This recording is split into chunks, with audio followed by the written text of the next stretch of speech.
Hello guys, আমাদের বাড়িতে দিদি জামাইবাবু এসেছে, তাই আমাদের আজকের মেনু হচ্ছে বিরিয়ানি। বন্ধুরা দেখুন কেমন,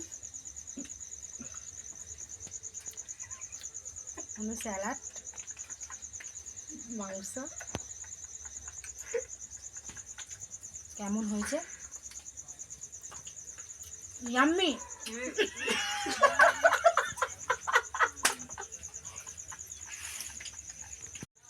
হ্যালো গাইস, আমাদের বাড়িতে দিদি জামাইবাবু এসেছে, তাই আমাদের আজকের মেনু হচ্ছে বিরিয়ানি।